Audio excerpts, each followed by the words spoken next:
แนนวันนี้แนนไม่มีแบบว่าคลิปแบบยังไงอะกดบน10 ล้อมาฝากอะคือแนนไปอ่านมาแล้วแนนเอามาพูดตามความเข้าใจของแนนนะสวัสดีค่ะเพื่อนๆพี่ๆน้องๆทุกคนก็อยู่กับแนนนี่อีกแล้วนะคะวันนี้แนนก็จะพาทุกคนมาทำความรู้จักเกี่ยวกับสัญญาณไฟรถบรรทุกนะคะเราจะมาไขความหมายสัญญาณไฟรถบรรทุกกันนะคะสัญญาณของรถบรรทุกไม่ใช่รหัสลับแต่เป็นรหัสลักและความหวังดีของพี่ๆชาวรถบรรทุกที่มีบนท้องถนนให้ทุกๆคนนะคะซึ่งถ้าหากใครที่ได้รู้จักกับพี่ๆชาวรถบรรทุกเหล่านี้แล้วอ่ะทุกๆคนจะเข้าใจว่าพี่ๆเหล่านี้เขาทำงานหนักเพื่อครอบครัวหาเช้ากินค่ำคือเวลาพักผ่อนเขาน้อยแล้วเขาก็ต้องมาดูแลครอบครัวของเขาอีกนะคะซึ่งพี่ๆชาวรถบรรทุกเขาก็มีน้ำใจสำหรับรถเล็กๆนะคะถ้าใครที่ขับตามรถพี่เขาช่วงดึกๆอ่ะจะรู้ได้เลยว่าพี่เขาอ่ะเป็นคนที่แบบว่าน่ารักมากนะคะอันนี้ไม่ได้หมายถึงใครนะคะแต่คือแนนเคยเจอกับตัวมานะคะที่ว่าสัญญาณไฟที่พี่เขาเตือนข้างหน้าเราอะเนื่องจากเราขับรถตามหลังมาหรือว่าเราสวนทางมาพี่เขาก็จะมีสัญญาณไฟเป็นความหวังดีของเขานั่นแหละที่เขาจะบอกเราว่าข้างหน้ามีอุบัติเหตุไหมข้างหน้ามีด่านไหมอย่างนี้นะคะซึ่งสัญญาณเนี้ยทุกคนสามารถรู้ได้นะคะพอดีแนนก็ไปอ่านเจอมาแล้วก็ไปค้นคว้าหาความรู้มานะคะเกี่ยวกับสัญญาณไฟวันนี้แนนก็ไม่ได้มาพูดเกี่ยวกับรถคอกเลยนะคะแต่แนนจะมาพูดเกี่ยวกับสัญญาณไฟในแบบฉบับของแนนนะคะเอาแบบว่าเข้าใจนิดๆหน่อยๆนะคะแนนไม่ได้มีหลักการอะไรขนาดนั้นนะคะสำหรับพี่ๆรถบรรทุกที่เขารู้สัญญาณไฟแล้วหรือว่าพี่ๆที่ดูแนนอยู่ตอนนี้ก็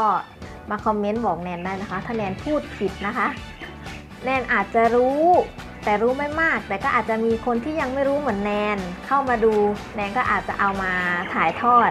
เป็นคลิปเล็กๆช่องเล็กๆของแนนยังไงแนนก็ฝากช่องเล็กๆของแนนเอาไว้ในอ้อมอกอ้อมใจพี่ๆทุกคนเลยนะคะยังไงก่อนที่เราจะไปฟังสัญญาณแต่ละสัญญาณนะคะ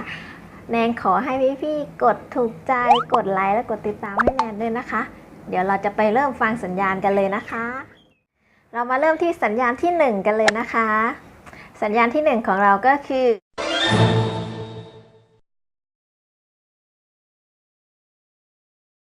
ระวังนะให้ระวังหรือว่าห้ามแซงนั่นเองซึ่งชาวรถบรรทุกที่เขาเข้าใจสัญญาณนี้พี่เขาก็จะกดไฟเลี้ยวซ้ายทีขวาทีซ้ายทีขวาทีเดี๋ยวแนนจะขึ้นรูปเล็กๆให้ดูนะคะเป็นไฟทางซ้ายและทางขวาซึ่งพี่เขาก็จะเปิดแบบสลับกันนะซ้ายทีขวาทีซ้ายทีขวาทีนะคะซึ่งพี่เขาก็จะบอกให้เรารู้ว่าพี่เขากำลังจะเบรกนั่นเองนะคะให้เราเตรียมชะลอรถเอาไว้ก็หมายความว่าข้างหน้ามีด่านหรืออาจจะมีอุบัติเหตุนะคะพี่เขาก็จะกดแบบติ๊กติ๊กติ๊กติ๊กติ๊กติ๊กตามที่พี่ๆได้กดกันเลยนะคะแนนวันนี้แนนไม่มีแบบว่าคลิปแบบยังไงอะกดบน10 ล้อมาฝากอะคือแนนไปอ่านมาแล้วเนี่ยเอามาพูดนะคะคือสัญญาณที่2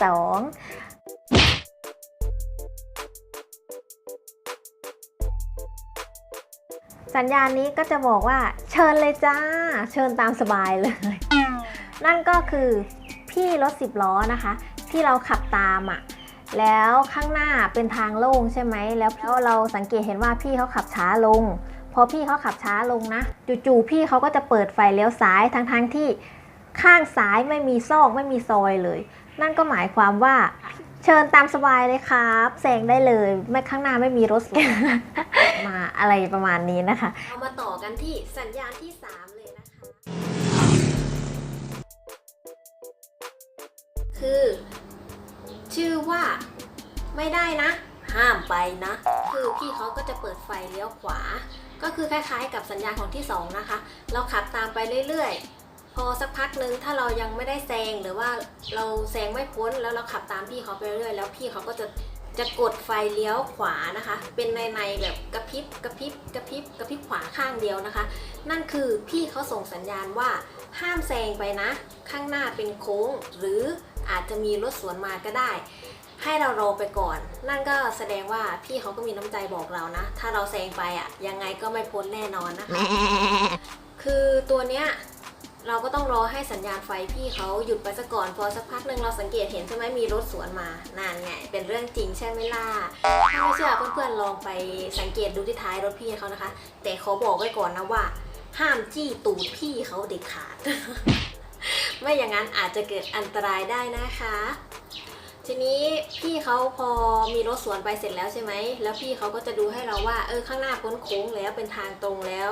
สามารถแซงได้แล้วพี่เขาก็จะกลับมากดไฟเลี้ยวซ้ายให้เรานะคะแล้วต่อจากนั้นก็คือเราสามารถแซงได้อย่างสบายใจเลยค่ะสังเกตไฟเลี้ยวให้ดีๆเดี๋ยวเราไปต่อกันที่สัญญาณที่4ค่ะ